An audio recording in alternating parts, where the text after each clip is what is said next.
Fala, galera! Bem-vindos, bem-vindas ao podcast Os Futuros do Amanhã. O podcast onde a gente até pode falar do passado, pode falar do presente, mas a grande estrela é o futuro. Na verdade, os futuros possíveis, os futuros imagináveis, sem pretensão de acertar, mas deixando a nossa imaginação levar a gente onde o mundo está se construindo. E para discutir isso hoje, eu trouxe esse fera que está aqui comigo, eu já vou falar dele, e esse cara acabou de ser eleito uma das 20 personalidades do Brasil mais influentes no LinkedIn, mas isso é só uma das coisas que ele é. Aliás, se eu fosse ficar lendo aqui as credenciais dele, a gente ia gastar o podcast inteiro. Então, eu queria dar as boas-vindas a André Vasconcelos. Queria que você falasse um pouco de você, contasse um pouco a sua história, mas que a gente chegasse naquele ponto onde a gente pode começar a viajar, pode começar a identificar os sinais desse futuro que está se construindo na área que você é especialista. Daniel, obrigado pelo convite. Para mim é uma honra estar aqui com vocês nos Futuros do Amanhã. Bem, eu sou vice-presidente hoje do IBRE, que é o Instituto Brasileiro de Relações com o Investidor, e desenvolvo aproximadamente 15 anos já minha carreira no mercado de capitais, com foco na área de RI. Dentro do IBRE, já passei por grupos de estatais e outras iniciativas mais regionais. Mas hoje meu foco é, de fato, desenvolver um pouco mais a nível nacional a disseminação de conhecimento e troca de experiências entre os executivos de RI e outras áreas correlatas. Nosso mercado de capitais ainda é muito embrionário, são poucas companhias com alguma liquidez, mas de alguma maneira a gente está se esforçando para cada vez mais desenvolver boas práticas e desenvolvê-lo.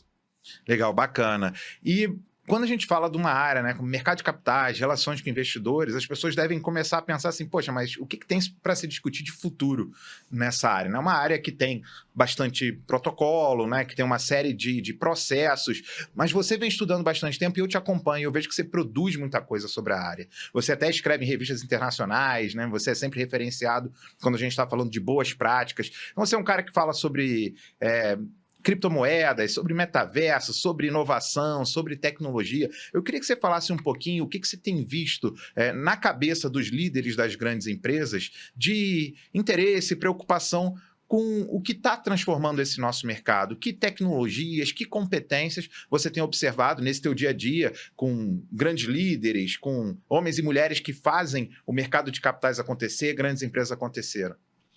Então, na verdade, o nosso mercado ele é muito concentrado em capital estrangeiro. Então, boa parte das inovações que ocorrem aqui no Brasil são frutos de algumas demandas oriundas lá de fora, de bolsas americanas ou até mesmo de grandes grupos econômicos estrangeiros. Então, em algum momento, quando essa demanda ela vem para cá, para a nossa realidade, a gente acaba se adaptando e incorporando isso em processos e rotinas nas companhias brasileiras. É muito difícil ainda uma mudança comportamental, especialmente nas empresas que não têm um nível de transação econômica com o exterior, mas a gente, de alguma maneira, trazendo boas práticas estrangeiras para cá, a gente otimiza alguns processos, tenta desenvolver algumas rotinas que podem gerar valor para o país como um todo, e esse é o nosso objetivo. Especialmente nas questões que envolvem ESG, aproximadamente uns 5, 8 anos foi um tema que começou a surgir, especialmente por uma demanda americana, e aí em algum momento a gente entendeu que forma isso vai ser incorporado. E eu não tenho dúvidas que houve muitos erros naquele momento, as repercussões de incorporação eram... Eu vou fazer um relatório de sustentabilidade com uma capa reciclada, eu vou, de repente, colocar numa foto uma comunidade vizinha da minha empresa, mas hoje a gente vê que a materialidade desses aspectos ela é muito distante do que simplesmente alguns reportes que a gente fazia lá atrás. Então, há alguns estudos bem mais recentes, onde a gente começa a entender que tipo de externalidade essas empresas geram no mercado e como que elas conseguem gerar valor para todas as partes interessadas. Então, você falou ESG. ESG é uma coisa que a gente tem ouvido bastante, né? Quem está procurando emprego, toda hora está encontrando vagas que falam de ESG. Quem investe está sempre preocupado com ESG. Mas eu queria saber do André, o que é ESG?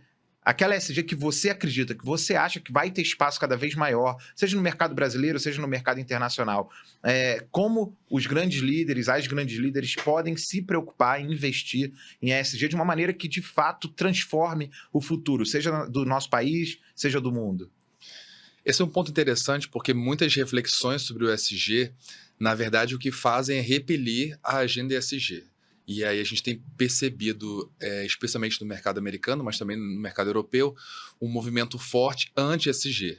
Alguns fundos muito grandes acabam desenquadrando algumas aplicações financeiras que antes eram restritas a investimentos ESG, justamente por um realinhamento de expectativas. Mas a gente vai falar um pouquinho melhor sobre isso. O objetivo, na verdade, do ESG, ao meu ver, ele tem no Brasil um foco principal, que é o G. Ao longo dos anos, as legislações, sejam que tenham interesse social ou ambiental, se desenvolvem e o nosso arcabouço legal é bem complexo, mas de alguma maneira atende a esses aspectos. O que a gente tem, de fato, com uma deficiência muito grande e ainda com uma modernização regulatória fica comprometido, é a governança. A gente passou por uma série de escândalos e grandes corrupções, agora mais recentemente teve o caso Americanas, então a realidade de um grande escândalo aqui no Brasil é muito diferente do que ocorre lá fora. Quando ocorre, por exemplo, um caso Enron lá fora, uma grande companhia de auditoria, Arthur Andersen, do dia para a noite ela acaba, porque a reputação dela é associada diretamente ao que ela estava no trabalho, o papel de trabalho dela, que era a auditoria de uma empresa que caiu, ruiu. Aqui no Brasil isso não acontece. A gente tem sucessivos casos de empresas que ou entraram em recuperação judicial e até mesmo falência, ou outras que passaram por sucessivos anos de prejuízo e não houve nenhum tipo de problema ou arranho em relação à reputação de auditorias externas. Então, eu não tenho dúvidas que esse aspecto é um aspecto muito importante, porque a governança ou a falta dessa governança no Brasil faz com que a gente tire, desincentive o investimento estrangeiro e acabe subestimando muito a inteligência desse investidor. Falando em inteligência, me lembrou de um tema que talvez esteja também na agenda de grande parte dos investidores, dos líderes das empresas, que é a inteligência artificial. Você entende a inteligência artificial como algo que vai ajudar a área de relações com investidores, vai trazer algum tipo de ganho, de alavancagem, seja para tornar as informações que têm que ser mais transparentes, ajudar a identificar, eventualmente, não conformidades? Vocês têm estudado dentro do escopo, de relações com investidores o impacto da inteligência artificial? Bem, nesse aspecto, os impactos ainda são... Os estudos são bem embrionários. Os impactos, como são estudos muito recentes, não puderam ser medidos da melhor maneira possível. Há algumas percepções, enquanto RI, de que a inteligência artificial pode contribuir. Há reflexões, por exemplo, de análises comportamentais, numa prospecção em relação ao investidor, especialmente estrangeiro, numas interações com sell side, que são aqueles analistas de mercado que fazem as avaliações do preço justo de uma ação, e até mesmo no reporte das empresas. Surgem algumas tecnologias que, de alguma maneira, podem otimizar o trabalho, o dia a dia de profissional de relações com investidores, não só dele, de outras áreas que, de alguma forma, contribuem para um aspecto de governança de uma companhia mais amplo, Então, eu acho que é algo que vai ainda ser bem desenvolvido. A gente está no começo de uma reflexão maior, mas o principal ponto hoje é, muitas vezes, utilizar uma inovação dessa para resolver problemas do presente. Então, de fato olhar o futuro e ver de que forma ele pode hoje trazer algumas soluções inovadoras para os nossos desafios do hoje, atuais. Por exemplo, as maiores multas que a gente tem de termo de compromisso na CVM, na autarquia, que regula o mercado de capitais, já alcançam mais de 3 milhões e 200 mil reais hoje, e elas se referem a deficiências de rotina. Então, são documentos incompletos ou atrasados. Então, é bem provável que, com o advento de novas tecnologias, a gente consiga prover algumas soluções que possam gerar otimizações e resolver conformidades como essa. Até porque se a gente olhar um pouco o histórico de inteligência artificial, a gente teve um ciclo muito grande de aplicação dessas tecnologias para automatização, a aplicação de robôs em centros de serviços compartilhados, por exemplo, que vinham exatamente com o objetivo de não só reduzir custos, mas até garantir mais conformidade. E aí a gente viu uma transição nos últimos anos para inteligência artificial generativa, onde a gente para de se preocupar só com a automatização, a redução de custos, a substituição de seres humanos por máquinas, computadores e algoritmos, e começa a ver até a produção de novos conteúdos, sejam textos, imagens, vídeos e até músicas. Outro dia eu estava compondo música, eu não tenho nenhum talento para música, eu estava compondo música usando inteligência artificial. E isso pode trazer alguns riscos também, Na tua opinião, que riscos você consegue pensar assim, na utilização, talvez indiscriminada, ou até do ponto de vista ético, dado que a gente está falando de ESG, do ponto de vista humano, para as empresas, com a evolução exponencial, acelerada, muito rápida, da inteligência artificial generativa num país onde grande parte da população ainda não está adequadamente preparada para usar nem tecnologias mais básicas, quanto mais tecnologias que demandam bastante conhecimento tecnológico? Então, não tenho dúvidas que a ausência de um letramento maior pode provocar um uso indevido, às vezes insuficiente, né? A tecnologia seja subavaliada, mas eu acho que o principal ponto que pode acontecer é o próprio perfil, muitas vezes, do brasileiro ou do mundo corporativo que a gente tem, que muitas vezes não consegue coibir práticas ilícitas, que essas tecnologias possam ajudar, se elas não forem muito bem trabalhadas ou reguladas pelos ambientes devidos. Então, eu imagino que o uso, processamento de informações não públicas ou que sejam resguardadas por, enfim, dados pessoais, outras questões, isso de alguma forma tem que ter aí o seu resguardo e podem também, com o tempo, a gente entender que tipo de acurácia essa informação pode dar. Hoje, com as poucas experiências que são já observadas no mercado de capitais brasileiro, a gente entende que mesmo havendo processamento de tecnologias em resumos de informações, elaboração de gráficos, alguns estudos, inclusive de previsibilidade, o mínimo de avaliação humana é necessário ainda. Então, a gente não consegue prover ainda, talvez, a resposta certa tem vindo porque as perguntas também não são muito bem feitas, né? A gente não consegue extrair deles o melhor que a gente poderia. Um desenho melhor com premissas, um bom disclaimer, talvez isso formate melhor a resposta que uma inteligência dessa pode fornecer para a gente. Eu acho que é uma competência, né, que eu vejo, eu queria até saber sua opinião sobre isso, que está cada vez mais importante não saber a resposta, mas saber perguntar. E a inteligência artificial generativa está muito relacionada a isso. Eu imagino que no seu dia a dia, né, de relações com investidores, um pouco da sua vida ou das pessoas que trabalham com relações com investidores sejam responder perguntas. Como é que você vê isso, né, dentro desse mercado, que é um mercado, você falou de letramento, um mercado pouco letrado, não só nas novas tecnologias, mas até do ponto de vista de investimento mesmo. Que caminhos você entende que a gente pode tornar a nossa população, o nosso povo, que tem capacidade de aumentar cada vez mais, né, a gama de investidores, o que a gente pode fazer para melhorar essas competências da população? Então, no nosso mercado financeiro, de uma forma geral, mas especialmente nas companhias abertas, o acesso ele é bem multidisciplinar. Então, são executivos que são economistas, engenheiros, advogados, arquitetos, contadores, enfim, são as mais diversas áreas que ascendem para uma carreira dessa, com foco no mercado de capitais, e lá dentro, para o sucesso desse profissional, é fundamental um conhecimento múltiplo. Então, eu, por exemplo, sou administrador e sou contador, mas me especializei em direito. Então, é necessário, pelo menos, alguma conjuntura de algumas ciências para que a gente possa refletir melhor sobre a realidade. Ele exige que a gente consiga, sem dúvida, no dia a dia, fazer muito mais com menos. E esse conhecimento múltiplo ajuda muito nisso. Por isso que, sem dúvida, saber fazer as melhores perguntas ajuda a gente a ter as melhores respostas.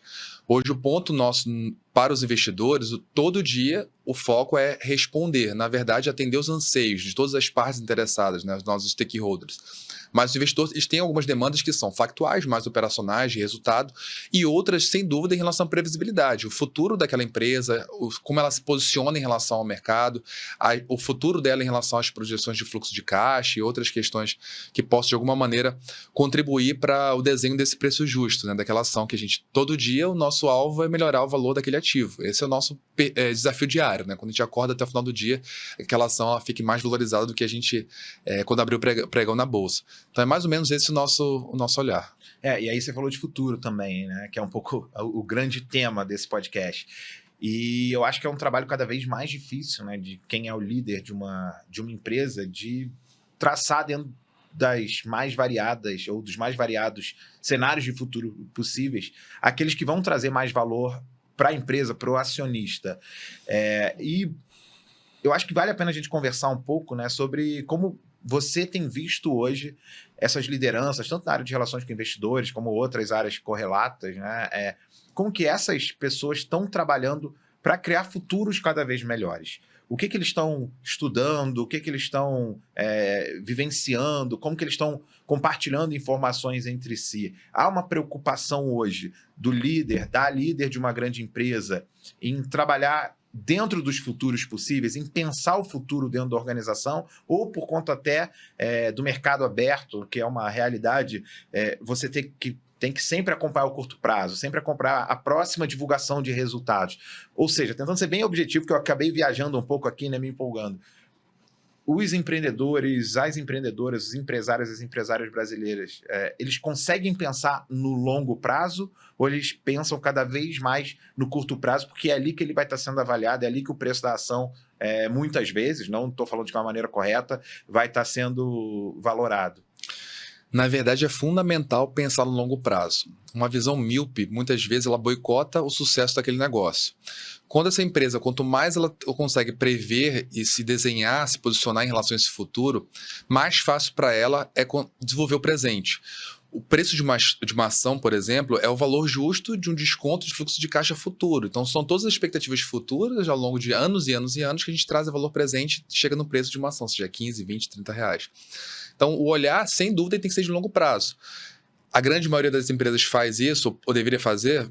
Sim, mas a grande maioria não faz isso. Especialmente, o foco maior é quem tem recursos para desenvolver isso são as companhias abertas. Então, elas sim fazem planejamento estratégico de 10, 15, 20 anos. Mas, infelizmente, as empresas limitadas ou as SAs de grande porte, não listadas em bolsa, costumam ter um horizonte um pouco menor. E isso, sem dúvida, expõe elas a riscos que muitas vezes afugenta, tira um pouco da atração de investimento, especialmente estrangeiro. E aí você falou uma coisa que, assim, eu também trabalhei muito com planejamento estratégico. E era bem comum lá atrás, né? Não vou falar quando, mas lá atrás, a gente fazer planejamento estratégico de 5, 10 anos. E aí você falou 5, 10, 15, 20 anos para frente. Eu entendo que isso seja super aplicável e viável em empresas, por exemplo, que têm que fazer grandes investimentos de infraestrutura. Sim. Então, você está falando, por exemplo, de uma empresa de energia, né? Seja na área de óleo e gás, seja na área de energia elétrica, de distribuição, de geração. Claro que você tem que pensar naquele investimento e como aquele investimento vai trazer retorno em 5, 10, 20, 50 anos.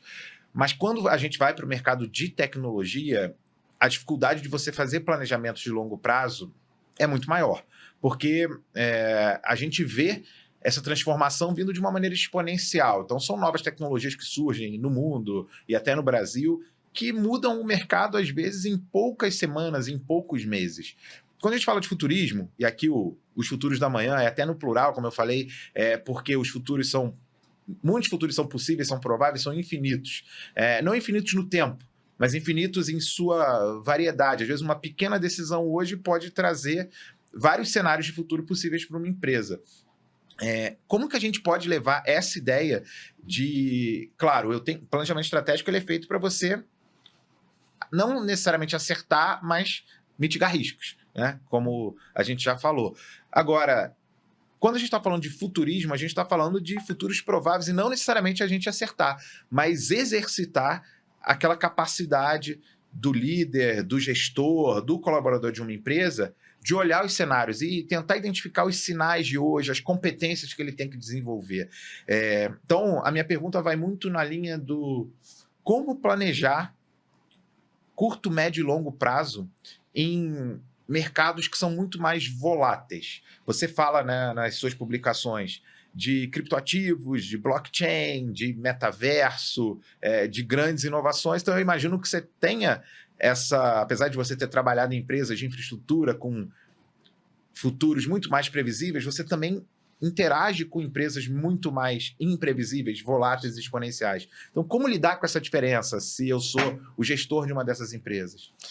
Esse é um ponto importante, porque no ato de planejamento estratégico, especialmente de longo prazo, não só no setor de concessões, mas infra, construção civil e alguns outros transportes também, o principal objetivo de um investidor, seja nacional ou estrangeiro, pessoa física ou jurídica, não é olhar para frente e ver como que essa empresa vai estar daqui a 10, 20, 30 anos. E sim entender se no curto prazo as premissas estabelecidas para aquele negócio são bem razoáveis. Como é que ele está conseguindo planejar esse futuro com base no hoje? Que tipo de taxas de juros ele está projetando, inflação, o crescimento do PIB, como é que ele está em relação ao market share, as expectativas de investimento dessa empresa, de reinvestimento, seja em relação ao OPEX ou CAPEX. Então, é um olhar muito mais de maturidade do presente e essa maturidade do presente dá um pouquinho mais de previsibilidade para o futuro que ele está almejando. Então, Hoje, por exemplo, nos relatos que são obrigatórios pelas companhias abertas, um dos itens que é obrigatório dentro do formulário de referência, que é um documento quase uma certidão de uma companhia, que todo ano ele é republicado, são os fatores de risco. Esse documento, ele é um documento que nasce na empresa, na verdade, quando ela está em pré-IPO ainda, ele já começa a ser elaborado em forma de prospecto para captação de recursos, e depois ele vive com essa empresa até o final dela, até realmente no final. A empresa em RJ, em recuperação judicial ou em falência, ela prepara também fatores de riscos para que os credores possam entender em que cenário ela se encontra. Então, esse desenho do presente, a maturidade em relação a premissas, as variáveis que impactam direto ou indiretamente o negócio, sem dúvida, é um fator crítico para um bom planejamento estratégico. Boa. Você falou bastante de riscos, né? Hoje, como que você tem visto a maturidade das empresas de diferentes níveis de evolução nessa gestão de riscos, né? Elas são bem preparadas para identificar risco, analisar risco, precificar risco e incorporar essa análise de risco nos seus planejamentos? Bem, essa é uma percepção um pouco complicada porque a gente, de fato, está engatinhando em muitos aspectos aqui no Brasil. E quando a gente começa a testemunhar grandes problemas que impactam a população popular, que destroem a economia real também, como, enfim, casas americanas, enfim, escândalos de corrupção, isso de alguma forma mostra que a gente ainda tem muito a avançar, não só em riscos, mas com governança, compliance, controles internos, todas as facetas que estão dentro do ESG, especialmente do G. Então é um ponto que eu acho que hoje demanda muito a atenção das empresas. Não tenho dúvidas que também demanda recursos, mas o olhar sobre o ambiente de riscos, ele é cada vez mais crescente, especialmente nas empresas mais maduras, as empresas que buscam uma projeção internacional, as empresas que têm almejado cada vez mais um segmento diferenciado de listagem na Bolsa de Valores, as empresas que buscam construir também uma marca, reputação diferenciada no mercado. Então, essas empresas, sim, fazem um investimento maior em questões que envolvem riscos, mas de riscos no olhar amplo, tá? Riscos sejam cambiais, riscos operacionais, riscos de crédito, riscos de mercado de uma forma geral, e há todo um planejamento em relação à mitigação disso. O olhar sempre dessa companhia, quanto mais maduro for esse planejamento, mapeamento desses fatores de risco, a gente imagina que dá um pouquinho mais de segurança e tende a atrair mais os investidores, especialmente estrangeiros. Perfeito. E aí você falou no meio da tua fala a questão da economia popular, né? E quando eu ouço economia popular, eu vejo as grandes transformações que a gente viu pelas fintechs, por exemplo, que a gente viu pelos criptoativos. A gente vê, há pouco tempo atrás, a gente via vou chamar de briga, não que fosse uma briga, mas de um lado as fintechs, de outros grandes bancos. E a gente viu nos últimos anos com as startups, muitas fintechs crescendo, explodindo e outras ficando pelo caminho. Como é que está esse mercado hoje, quando a gente está falando do mercado mercado financeiro em geral, não só o mercado financeiro dos 5, 6, 10 grandes bancos brasileiros, mas das mais de 1.500, 2.000 fintechs que a gente vê no Brasil. Como que uma empresa que está mexendo com finanças, que está mexendo com a economia popular, seja um meio de pagamento, uma fintech de crédito, de investimentos, como que essas empresas, essas startups, esses empreendedores e empreendedoras estão lidando com essa preocupação de ter informações transparentes, riscos bem mapeados? Isso chega até vocês ou ainda está fora do radar de quem está tocando a evolução da relação com investidores no Brasil? Esse é um ponto importante porque um dos objetivos, quando a gente quer desenvolver um mercado de capitais ou o mercado financeiro de uma forma geral, é democratizar o acesso a esse mercado. Boa parte hoje do nosso investidor, ele aqui no Brasil, é pessoa física e ele é enquadrado para fins de autarquia, de regulação, como não qualificado. Então, o ticket médio dele de avanço, a quantidade de recursos que ele consegue prover para fazer esse tipo de investimento ainda é muito pequena.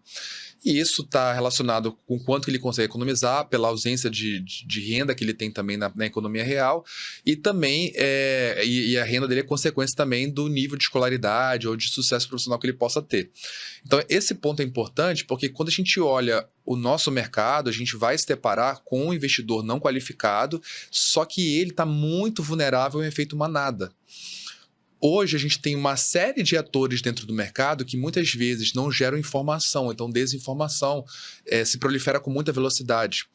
A autarquia, por exemplo, a CVM, tem trabalhado no tema influenciadores digitais, justamente para tentar reduzir o insider, tentar trabalhar a questão da manipulação de mercado.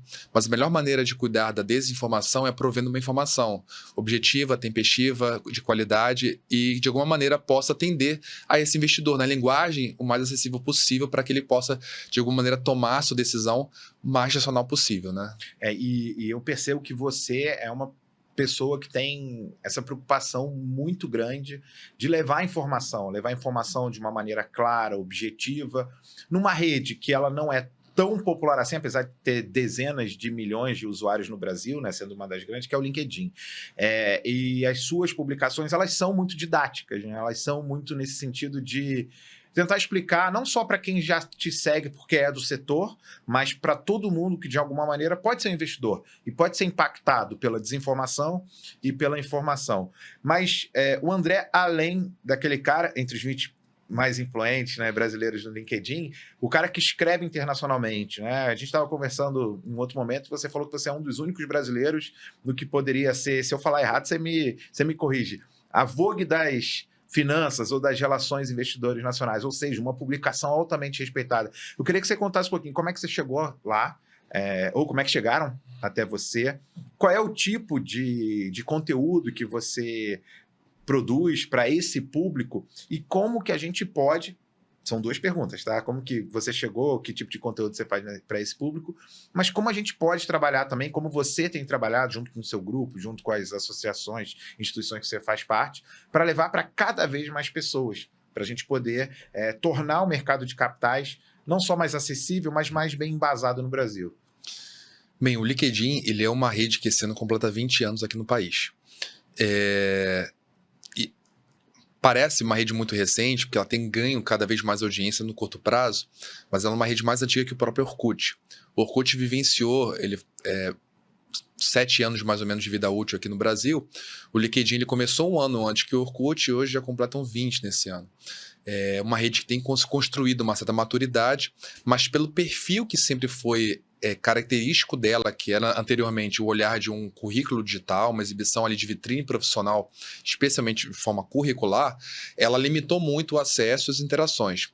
Com o advento de novas funcionalidades, isso passou a mudar um pouquinho mais como as pessoas vivenciam a experiência dentro da rede. E ela deixa de ser um olhar sobre currículo focado exclusivamente em recrutamento e seleção, para ter um olhar relacional. Então as pessoas ali utilizam a plataforma e entendem que de fato é um oceano de oportunidades. E a minha ideia é ser mais um a fomentar esse oceano e me aproveitar dele. Então é uma rede muito importante para que a gente possa marcar cafés, identificar a forma de ser coautor de obras, dar aulas, trabalhos em conjunto, criação de projetos profissionais também em conjunto. É um ambiente muito interessante porque você consegue dar match em uma série de competências e habilidades que são expostas pela própria rede. Nenhuma outra rede ela exibe características que são importantes para uma relação foco network profissional ou até acadêmico. Então, ela é uma rede que tem se destacado com esse enfoque, tem absorvido cada vez mais formadores de opinião de outras áreas que não são do mundo corporativo, esportistas, por exemplo, pessoas do entretenimento, pessoas da política. Então, cada vez mais a rede foca em estimular um bom debate dentro da rede, claro, respeitando ali suas políticas internas, mas que não fique restrito a um olhar curricular. E o meu foco ali dentro é, de fato, universalizar o acesso a essa informação. No primeiro momento, bem nichado. Hoje a gente tem aproximadamente uns 3 a 4 mil profissionais de RI dentro da rede como um todo. Talvez 10% delas são de profissionais de RI. São uns 3, 4 mil pessoas ali de companhias abertas ou até de algumas empresas não listadas, mas sempre com foco em RI. E hoje, cada vez mais, eu tenho trabalhado outros conteúdos. Eu acho que isso também é uma provocação interessante, porque para eu conseguir trazer um conhecimento mais didático que envolva o RI, eu preciso ter uma certa simpatia do algoritmo em acessar novos públicos. Então, ao comentar conteúdos diferentes em outras bolhas, ou até mesmo quando eu reporto algumas participações minhas em entrevistas, como até foi uma nova hoje, e que não é muito característica do mercado financeiro brasileiro, isso tende a chamar a atenção de outros públicos que passam a acompanhar, a seguir aquele novo material. Então, é uma proposta boa, inovadora, e eu acho que de alguma maneira tenha atendido e cada vez mais conquistado o brasileiro. Você concentrou muita resposta no LinkedIn, mas ao mesmo tempo você fala, você escreve nessa revista internacional, que eu queria que você falasse o nome, citasse pra gente, e também falar na rádio, né, que é talvez o meio de comunicação mais popular do Brasil, no sentido de poder chegar a mais pessoas e que estão fazendo em momentos diferentes, porque eu acesso o LinkedIn pelo computador ou pelo celular, quando eu estou ali trabalhando, em algum momento de lazer, né, um momento que eu tenho uma folga ali para poder ler um conteúdo mais denso, mas o rádio a gente pode estar ouvindo no carro, a gente pode ouvir lavando louça, cozinhando, comendo, descansando, então o LinkedIn é central e eu acompanho muito o teu trabalho lá, mas você tem uma revista que me parece ser de um público altamente qualificado e você fala numa rádio que pode levar, ou mais rádio que pode levar mais pessoas. Como é que você faz para adaptar? Primeiro, o que você fala da revista, né? Porque acho que é um orgulho pra gente, né? Por ter você aqui, que acho que é o único brasileiro que escreve na revista. E ao mesmo tempo tem que adaptar o seu linguajar, o seu discurso, as informações, sem ser condescendente, né? Sem entender que aquele público que está te ouvindo não é capacitado para aquela informação, porque se você está fazendo é porque você tem um objetivo de que aquela informação, que aquele aprendizado se desenvolva. Conta para a gente um pouco. Na minha opinião, eu acho que a grande inteligência de um bom interlocutor é conseguir alcançar e se comunicar bem, né? Trazer uma comunicação eficaz. E ela só é eficaz quando aquele meu destinatário do conteúdo, ele consegue absorver e tomar uma decisão com base nela. Ele não simplesmente ouviu aquela informação. Então, são mídias diferentes, são canais distintos. Essa revista se chama IR Magazine. Ela formou agora um novo conselho editorial e entre profissionais de RI do país inteiro, do mundo inteiro, eu fui até o momento o único brasileiro que foi selecionado para montar. São 12 executivos lá que eles estão. Você é o único brasileiro do conselho editorial. Do conselho, mas também eu sou o único que publico na revista. Já publico na revista há aproximadamente 2 anos. O primeiro artigo foi na pandemia, mas aí eu não consegui manter uma assiduidade. Depois, agora, mais ou menos 2 anos a 1 ano, eu começo a manter uma assiduidade e levar cada vez mais conteúdo sobre o Brasil lá para fora. Isso é interessante porque muitas vezes o investidor estrangeiro ele fica limitado, tem uma visão míope exclusivamente pelas mídias de economia e finanças do Brasil. E são conteúdos que nem sempre têm um olhar mais independente ou técnico, ou são providos por pessoas que têm alguma especialização e até um olhar mais propositivo das companhias e do mercado. Então, a ideia de levar um profissional e prover um conteúdo direto do mercado é, de fato, montar uma ponte de que a gente tenha informações mais claras, fidedignas do que está acontecendo de fato aqui. Então, isso surgiu uma demanda na pandemia. A gente começou a encaminhar esses conteúdos para lá e mais aproximadamente 2 anos, 1 ano, ficou com alguma frequência melhor. Rádios, podcasts, outras iniciativas, é um desafio para mim muito importante, porque, sem dúvida, é um usuário daquela informação que eu não estou olhando para ele, eu não sei quem eu imagino que ele esteja fazendo alguma atividade ouvindo aquele conteúdo. Então, talvez é um conteúdo mais desafiador para ser produzido, porque eu preciso processar muita informação numa seleção de palavras, num olhar, um raciocínio formado para ser muito objetivo, até porque o tempo é muito valioso, né, numa rádio ou na TV. Então, a minha ideia sempre, num trabalho de informação, seja em TV, alguma entrevista ou em rádio, é sempre planejar muita informação, entender de que maneira aquilo pode ser útil para quem está ouvindo e no finalzinho sempre levar um insight. Eu acho que esse incremento do que a gente tinha perguntado estimula não só o debate, mas a própria reflexão daquele consumidor da informação. Eu até tinha outra pergunta, mas eu fiquei curioso. Que tipo de insight você tem compartilhado nesse tipo? Você lembra de algum que vale a pena compartilhar com a galera que está assistindo a gente aqui?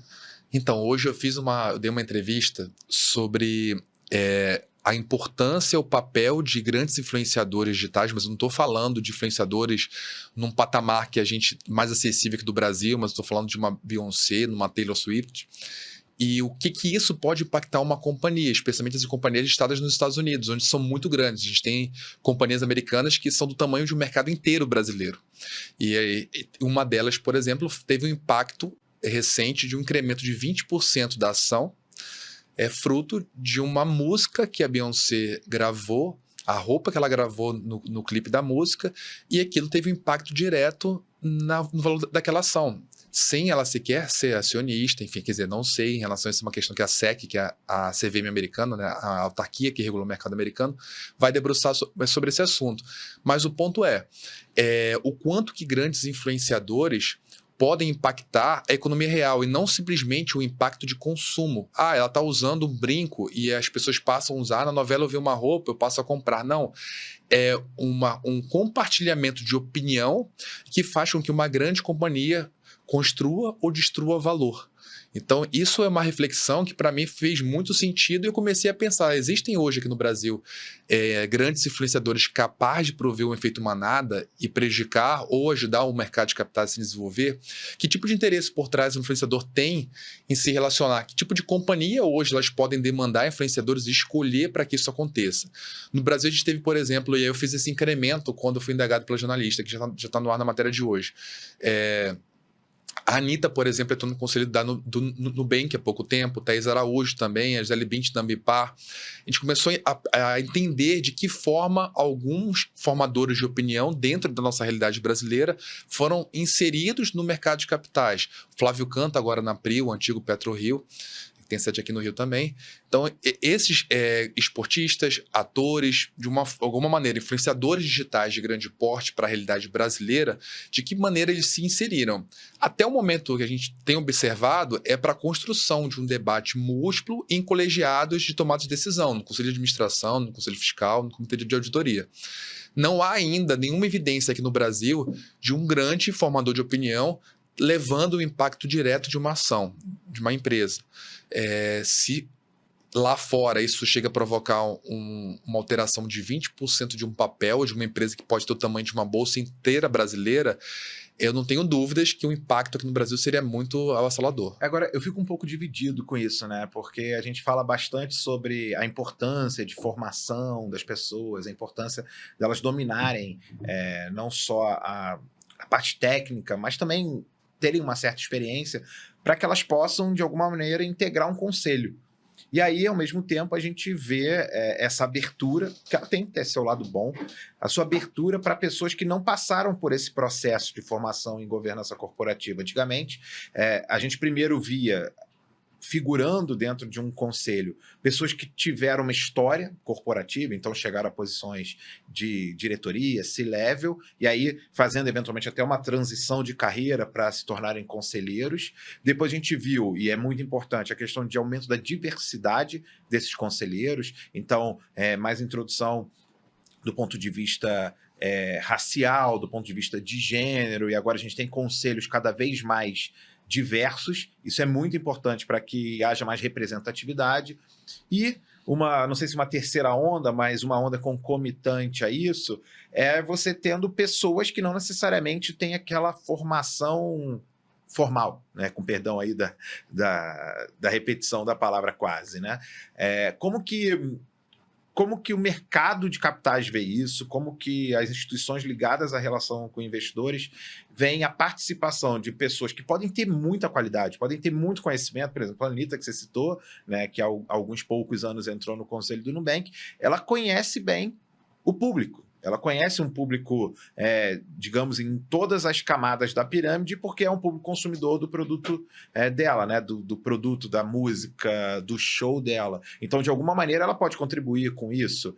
A Gisele Bündchen na Ambipar, ela pode ter um interesse, uma participação grande nessa questão ambiental, e por isso a associação de imagem pode ser interessante. O quanto que essa vinda desses profissionais sem essa formação, que era uma formação tradicional para governança corporativa, pode ser mais do que só uma associação de imagem. Quanto que para o Nubank, a entrada da Anitta não é só para associar a Anitta à imagem do Nubank, sim para que ela possa contribuir como deveria contribuir um conselheiro de administração, um conselheiro consultivo, seja um comitê de inovação. Esse é um desafio que as empresas têm se debruçado. Vide o mandato relâmpago que a Anitta teve no Nubank. Então, de alguma maneira, ocorreu ali uma rejeição ao nome dela por justamente não atender a alguns critérios de governança, além de ser uma pessoa muito bem formada, ela tem nível superior, tem uma série de atributos técnicos que a qualificam, inclusive chancelam o sucesso dela também como empresária. Mas, de alguma forma, o quanto que o mercado de capitais, que é um mercado um pouco mais tradicional, ele está disposto a absorver, o quanto que os investidores que financiam essas empresas estão dispostos a patrocinar essa diversidade. Hoje, a autarquia, que regula o nosso mercado, ela tem cada vez mais determinado um enquadramento de diversidade das empresas, independente do porte delas. Então, a exposição de informações relativas a gênero e relativo a PCD e outros critérios raciais, enfim, tem sido muito oportunos. Primeiro, para que o investidor e a sociedade em geral possa conhecer melhor cada empresa. E segundo, para que eles tomem a melhor decisão, seja em relação ao investir ou a consumir um produto/serviço. Então, é um olhar que é interessante também a gente pensar sobre o aspecto, o quanto de geração de valor esses representantes escolhidos, né, dentro de alguns critérios de diversidade têm levado a um conselho desse. Simplesmente a presença, o significado dessa presença, basta o conceito da formação múltipla do conselho, ou há ali dentro um valor num debate mais qualificado, um debate múltiplo que de fato tem enriquecido a discussão da empresa. Então eu acho que esse é um ponto importante para a gente pensar, porque a empresa ela precisa gerar lucro, ela tem lá as suas características que definem o enquadramento dela de riscos, que a gente já falou sobre isso, mas de alguma maneira o foco dela é lucro. Só que esse lucro ele é provido também pelo investidor, pelo faturamento, pelo consumo. Então, são uma série de variáveis que a gente tem observado. Hoje, a realidade é o enquadramento de maneira obrigatória pela autarquia, no reporte das informações de diversidade, e as empresas tentando reportar essas informações, o que já é difícil, porque algumas são autodeclaradas. Então, é algo um pouco desafiador para que você tenha alguns enquadramentos que hoje são exigidos por lei. E aí, com isso, as empresas acabam sendo subnotificadas, subavaliadas, informando de uma maneira muito ainda primitiva o quanto que elas são diversas. Ainda é um desafio nosso. E a legislação mudou agora, bem recente, foi a partir desse ano. Então, ainda é um momento que a gente está vivenciando para entender de que forma essa diversidade está sendo atendida e está sendo efetiva também no colegiado de uma companhia aberta. Porque eu acho que a gente tem dois pilares, né? A representatividade, que ela é bem importante, e a diversidade até de visões. Quando você tem profissionais que são muito parecidos, vieram numa história muito parecida, você tem pouca diversidade de visões que traz uma inovação mais tímida. E acho que foi muito oportuno você lembrar também de toda essa formação da Anitta, né? Porque é da Larissa, no caso, né? Que é a pessoa que está por trás da grande estrela do show business. Ela tem uma formação muito grande, trabalhou até em grandes empresas que poucas pessoas conhecem, né? Acho que a gente trabalhou junto, inclusive. Chegou a trabalhar na Vale, durante o tempo. Eu era fornecedor da Vale, eu me lembro que ela trabalhava lá. Então, são pessoas que têm muita qualidade, muita percepção, às vezes muito tino de negócio, mas talvez não tenham as certificações que o mercado exija para fazer isso, e que podem correr atrás disso, caso sejam o interesse. Mas eu acho que essa diversidade tem esse estímulo externo, mas eu tenho observado, até enquanto eu transito por várias grandes empresas, uma preocupação genuína, uma visão genuína, para falar melhor, de que trazer mais diversidade, desde que seja uma diversidade que tenha uma sustentação qualificada, boas pessoas de todos os gêneros, de todas as raças, de todas as origens, de todos os credos, de diversas idades, vão fazer com que esse lucro, com esse crescimento de valor, que a gente estava falando há pouco tempo atrás, pensar o futuro é cada vez mais difícil, porque ele é cada vez, o que eu vou falar é até matematicamente impossível, mas ele é mais infinito, né? Se ele já era infinito, ele ainda é mais infinito, porque os cenários possíveis são muito grandes. Se você tem mais gente capacitada, mais gente diversa, que olha o mundo de diferentes perspectivas, você é capaz de olhar para esses futuros possíveis de uma maneira diferente. E aí eu faço o gancho para mais um pedaço aqui, né, do podcast, né, quando a gente está falando dos futuros do amanhã. Eu queria que a gente ajudasse quem de alguma maneira está nos assistindo, por exemplo, que está entrando nesse mercado, ou pessoas que estão querendo se aprimorar para atuar nesse mercado. O que hoje a gente já enxerga de transformações para o futuro? Quais são os sinais, para usar até a metodologia do Institute for the Future, que fala muito sobre isso? quais são os sinais que a gente vê hoje, no mundo de hoje, no presente, que estão começando a moldar ou indicar como vai ser o futuro daqui a 5 anos e como vai ser o futuro daqui a 10 anos. E relembrando, quando a gente fala de futurismo, a gente não está preocupado, entre aspas, em acertar. A gente está preocupado em deixar a nossa cabeça imaginar esses futuros com base nesses sinais, com base nesses drivers, né, que são os grandes impulsionadores de futuro. Então, eu queria, André, que a gente exercitasse aqui um pouco nesse mercado. Talvez a gente olhe e pense que é um mercado mais técnico, mas é um mercado que se transformou tanto nos últimos anos que não tem por que não se transformar mais nos próximos anos. Hoje, quando a gente fala de relações com investidores, governança corporativa, ESG, e a gente compara com 20 anos atrás, a evolução foi incrível. Talvez você que está dentro desse mercado veja cada pedacinho vindo e nem percebe o quanto foi exponencial. Mas foi uma transformação muito grande. Então, que próximas transformações a gente pode ver? Então, queria que a gente começasse por aí. E, na sequência, o que um profissional, uma profissional que está entrando nesse mercado tem que se preocupar de desenvolver de competências? Esse mercado, sem dúvida, ele evoluiu com uma rapidez nos últimos anos, mas ele é um mercado que tem uma evolução já constante há algum tempo. A sustentabilidade, ou antigamente chamada de responsabilidade social corporativa, já tem aí seus 20 a 30 anos de atuação. É claro que quanto mais estudos são feitos, quanto mais a própria imprensa ou as companhias olham para esse tipo de investimento, até os investidores passam também a priorizar esse tipo de ativo, a sociedade, como de uma maneira geral, consegue visualizar isso, consumir mais isso, entender, se conscientizar e trabalhar um ciclo virtuoso de boas práticas em torno do tema. O mercado de capitais, por sua vez, ele é muito dinâmico e complexo, mas ele sempre está de olho do que está acontecendo, mas sempre com a ideia de dar mais segurança jurídica, aprimorar a minha atratividade de investimentos. E um ponto hoje muito importante que a agenda ESG traz também a agenda anti-ESG, fruto, como eu falei, o principal inimigo do ESG é o próprio ESG.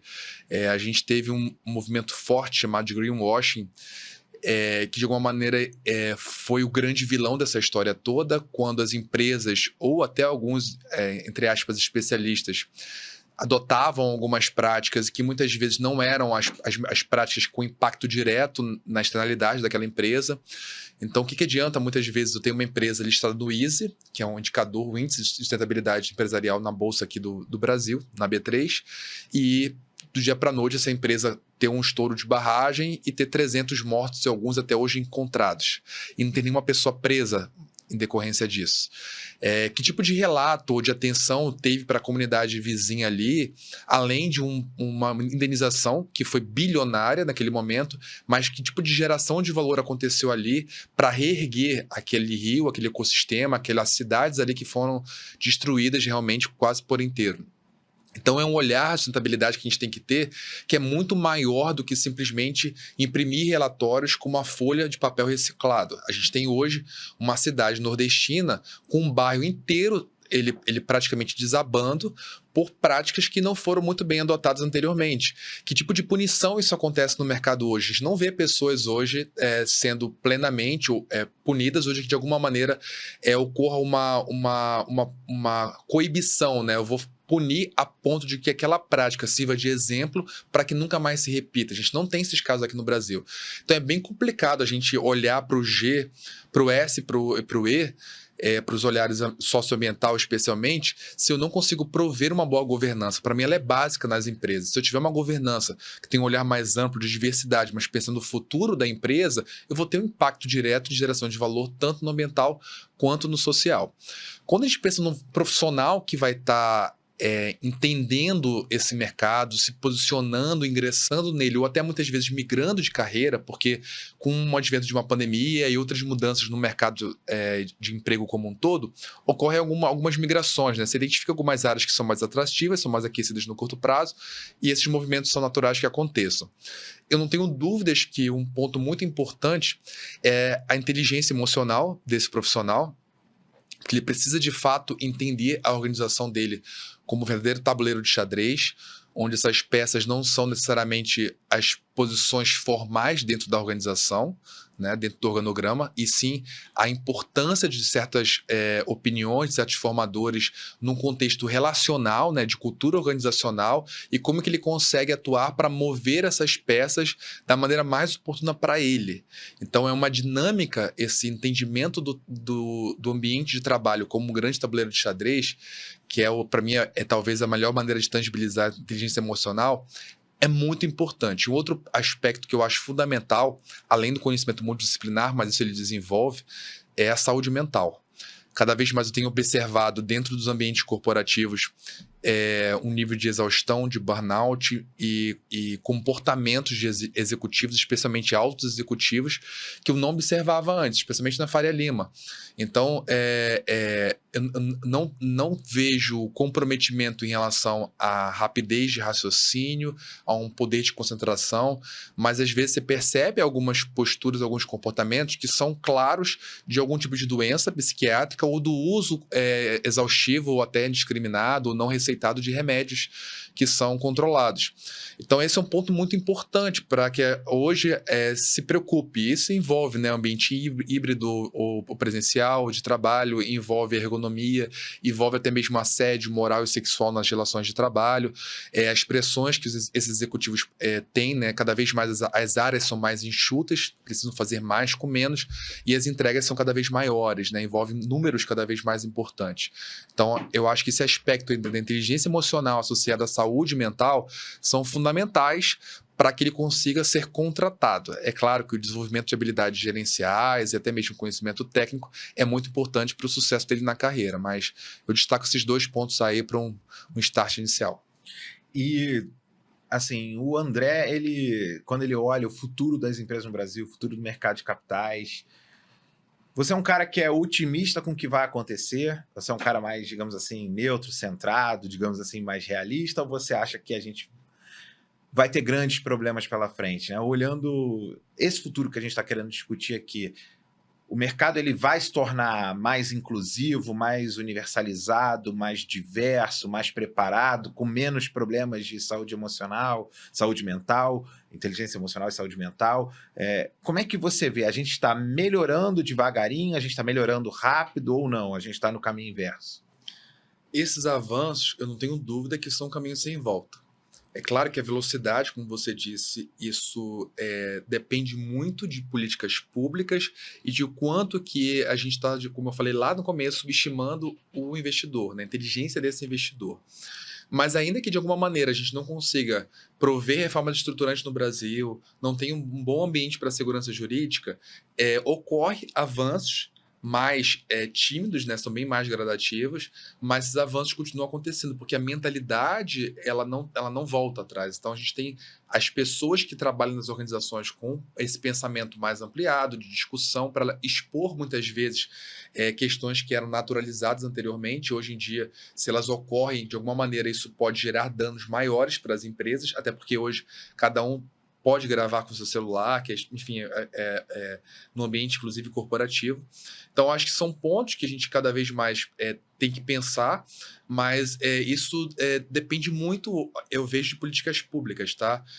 O acesso ao mercado de capitais, a democratização dele e tornar esse investidor também mais qualificado com a educação financeira são alguns gatilhos importantes que alguns agentes públicos têm tido, né? Ministérios envolvidos nessas áreas de finanças, autarquias reguladoras, a própria Bolsa de Valores tem cada vez mais desenvolvido programas de capacitação, eventos para prover a esse investidor, pessoa física não qualificado, o acesso a um conteúdo cada vez mais importante para ele tomar a decisão dele.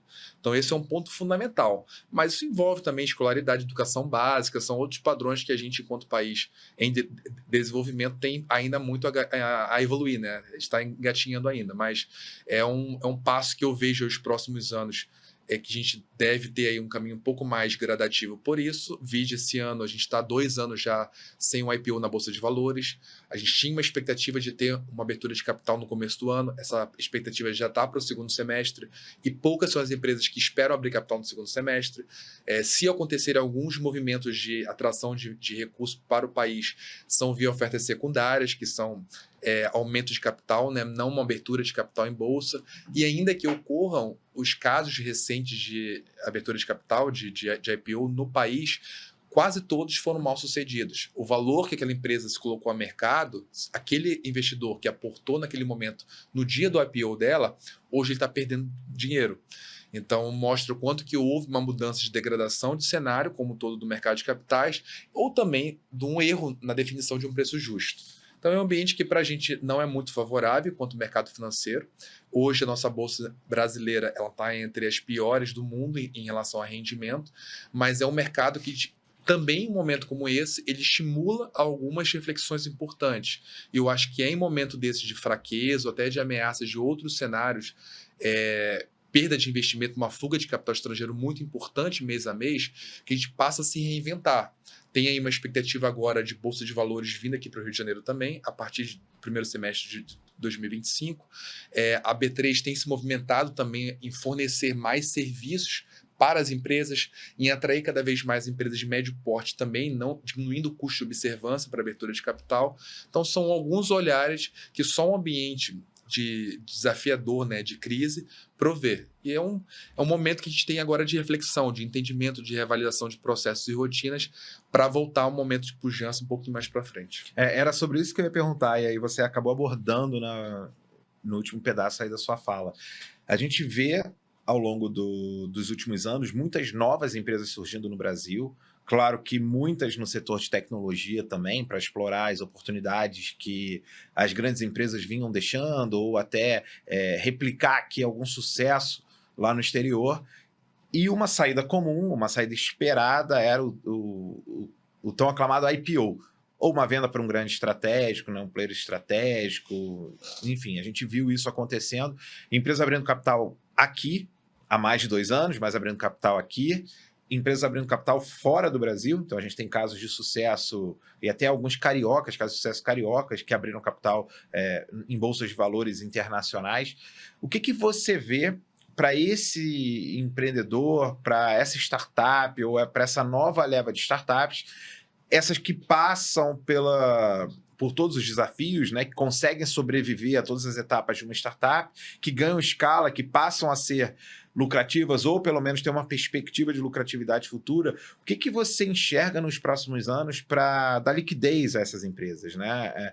Porque o IPO, ele é um dos caminhos, e talvez ele não seja, nesse momento, um caminho mais fácil, um caminho que não que tenha sido fácil em algum momento, né? Porque você tem todo um processo para fazer roadshow, para se estruturar, para estar em conformidade, para poder abrir o seu capital, né, num mercado que é cada vez mais exigente.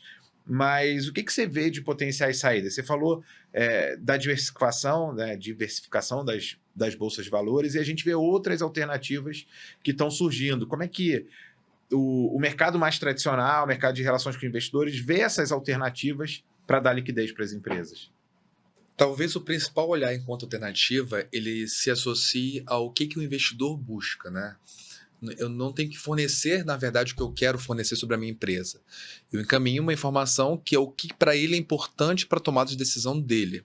Quanto mais informação eu forneça, não quer dizer que eu estou fornecendo melhor o dado para ele. Então, esse olhar talvez é o primeiro desafio. Entender qual é o seu público-alvo, quem você quer alcançar e que tipo de informação, expectativas ele tem e que ele pode consumir o seu dado e que tipo de apoio ele pode dar para você. Enquanto empresa, quando a gente tem uma certa dificuldade em atrair um investidor, especialmente estrangeiro, para um IPO ou um aumento de capital, que ele participe enquanto capital próprio da organização, né? Ele assume riscos relacionados ao negócio. Uma saída importante é o mercado de crédito. Então, a gente tem cada vez mais surgindo debêntures incentivadas, debêntures de infraestrutura, alguns formatos onde eu atraio alguns atores importantes do mercado, mas ele, na verdade, eu vendo para ele um título de dívida.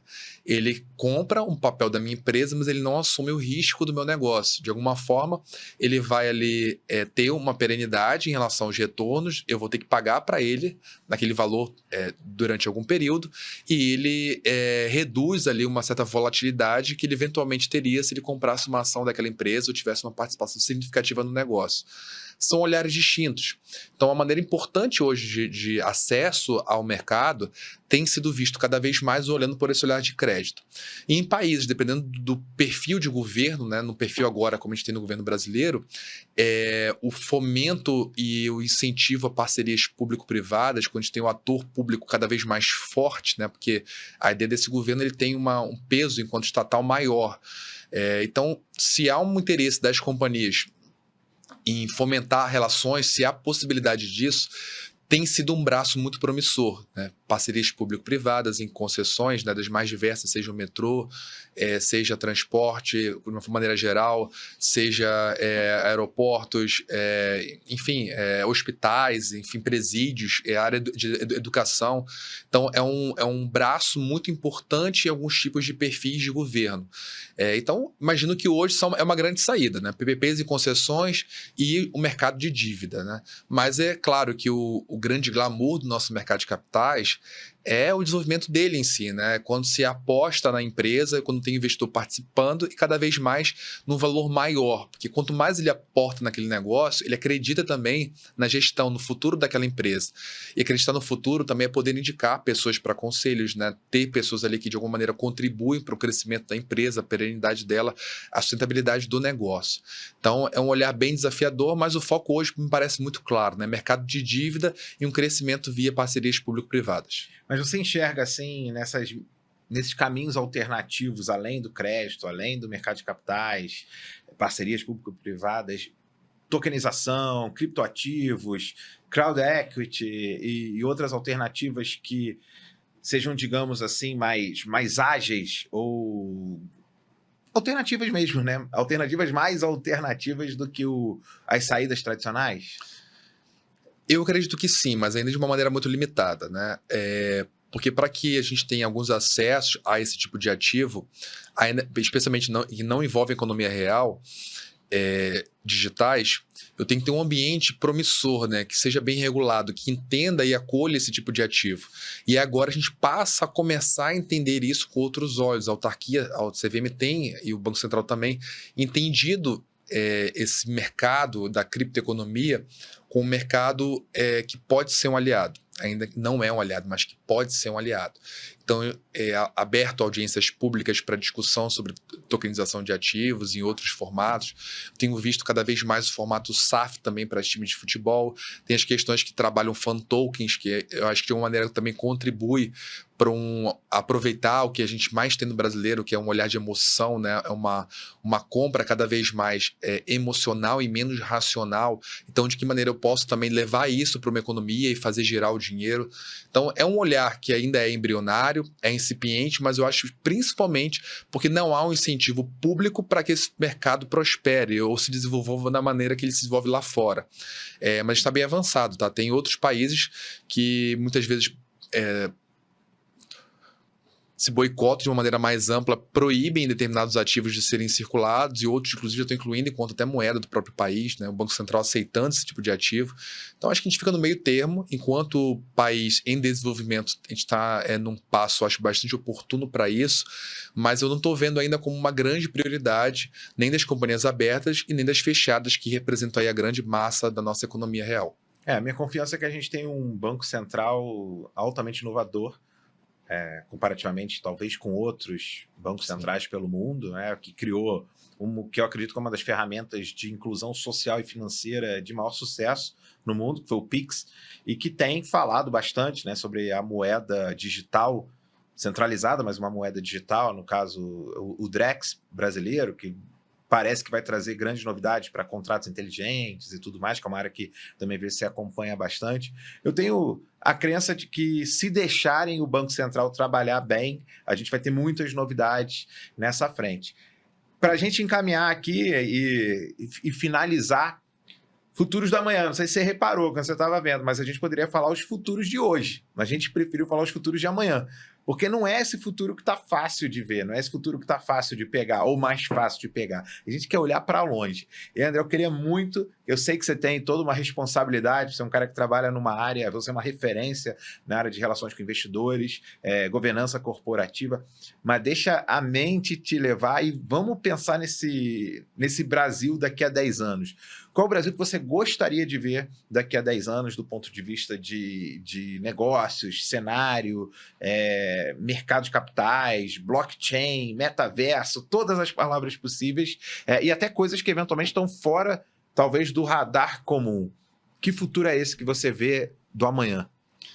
Bem, eu queria muito ver um país com um ambiente mais próspero para o mercado financeiro especialmente, mas eu sei que também aí é uma área que tende muito a se desenvolver, mas que a gente tenha também alguns vales do silício também pelo país, que possa desenvolver não só o Sudeste aí como um grande expoente em pensamento de inovação, startup, mas a gente tem grandes cérebros aí, especialmente no Nordeste brasileiro, um país que possa aproveitar de um modo muito mais oportuno seus recursos naturais. A gente tem uma infinidade aí de oportunidades que muitas vezes são desprezadas ou desperdiçadas, muitas vezes já utilizadas, um olhar mais interessante sobre o ESG, para que a gente não seja aí um refém fácil do greenwashing, né, um movimento anti-ESG. Então, fomento de uma agenda bem focada em governança, em zelar pela questão reputacional, um ambiente regulatório também muito mais seguro para quem investe, que transmita confiança, que possa fomentar uma reputação mais oportuna e duradoura das companhias brasileiras. Eu acho que esse é o futuro que a gente consegue construir, que cada vez mais vai olhar o investidor, seja nacional ou estrangeiro, pessoa física ou jurídica, de modo a não subestimar a inteligência dele. De que maneira eu consigo olhar no olho dele e mostrar que o meu ativo, a minha empresa, seja uma economia real ou não, é muito promissora para ele. E, com isso, cada vez mais conquistar a confiança dele. Então, uma prosperidade sustentável e com uma boa governança. Bacana. André, queria te agradecer. A gente está gravando aqui no estúdio da Betamax e do Rio de Janeiro. E aí eu não posso deixar de falar sobre o livro que a gente lançou recentemente. Esse aqui eu organizei, mas foram diversas empresas que foram coautoras. A gente tem startups que surgiram no Rio, abraçaram o desafio de empreender aqui no Rio, com essa visão, talvez, André, de lá no futuro abrir capital ou de fazerem parte de um grande grupo estratégico ou de se tornarem lucrativas por si só, com sustentabilidade e tudo mais. Então, aconselho quem se interessa por histórias inspiradoras de empresas. Aqui no livro nós temos várias. O André já tem o dele, que ele foi lá, prestigiou na nossa noite de lançamento. Pô, já leu, bacana. Alguma coisa aqui que você destaca, que te atraiu? Eu acho que a história do Vetex me chama muita atenção. Por tudo, o que me chama a atenção como um todo, sem citar uma empresa específica, que eu acho isso um pouco comprometedor, é o quanto de olhar não só tropicalizado essas empresas têm, mas a pitada do carioca ali por trás. Entender o negócio de maneira como fazer mais com menos, entendeu? Prover inovações racionais aos desafios do futuro, dentro cada uma do seu setor, da sua realidade, do nível de recursos que estava acessando ali e de que maneira elas se reinventavam a cada dia. Acho que isso, para mim, foi o mais interessante do livro, né? Entender como empresas distintas, formadas por empreendedores com formações múltiplas, com origens bem diversas, chegavam a resultados exponentes, porque sabiam fazer muito mais com menos. Legal, pô. Fico bem feliz de saber que você já leu, já tem até a sua percepção, e a ideia era essa mesmo, a ideia era mostrar diferentes histórias, diferentes dores, desde a do carteiro amigo, por exemplo, né, que resolveu um problema tem muito uma pegada social, resolveu um problema de última milha, de entrega de correspondência, até eu entrego também, que é uma logtech, que envolve uma rede de dezenas de milhares de entregadores, Vetex, que você citou, Volts, Transfero, Resília, então são muitos casos que olham dores diferentes e que eu acho que tem muito a ver com o que a gente conversou aqui, né? São empresas empreendedores que precisam ali olhar dentro do ESG, né? A questão ambiental, a questão social, a questão de governança, mas que estão fazendo isso não de maneira fácil, porque nem tudo são flores, nem tudo foi fácil, muitos desafios. Empreender no Rio é desafiador. A gente não quer também ser ufanista da nossa cidade e dizer que é muito bom, é fácil e tal. É desafiador, mas ao mesmo tempo recompensa quando você entende o teu público, quando você vê o quanto que a gente tem de bons talentos aqui no Rio, com grandes universidades, formando gente em diversas áreas. Então eu fiz aqui a propaganda do livro, André já leu, citou aqui o que chamou ele. E André, de novo, te agradecer. Sigam o André nas redes sociais, no LinkedIn, principalmente, que ele faz um trabalho incrível, mas as outras publicações... Você quer falar das suas outras redes ou você está muito concentrado ali no LinkedIn? Minha atenção é praticamente 100% do LinkedIn. Então, é realmente uma rede onde eu dedico boa parte do tempo, quando é um tempo de trabalho mesmo, para repercussão de conteúdos, para desenvolvimento de algum tipo de atividade de relacionamento, para, enfim, fomento da área acadêmica. É uma rede que consome hoje, fora o meu tempo de trabalho da economia real, ali boa parte do meu tempo virtual. Legal, bacana. Bom, então a gente vai se despedindo dessa edição do Os Futuros do Amanhã. Espero que tenha sido útil, espero que tenha sido proveitoso entender um pouco sobre o mercado de capitais, governança corporativa, ESG em geral, e que tenha a você que quer construir um futuro promissor ou um futuro próspero, como o André falou bastante aqui, que tenha plantado uma sementinha e que você nos acompanhe em novas edições. Segue aí, segue o canal, dá uma curtida, comenta, compartilha esse vídeo que a gente vai estar aqui num futuro bem próximo, compartilhando com vocês, com outras pessoas tão bacanas quanto o André. Até mais!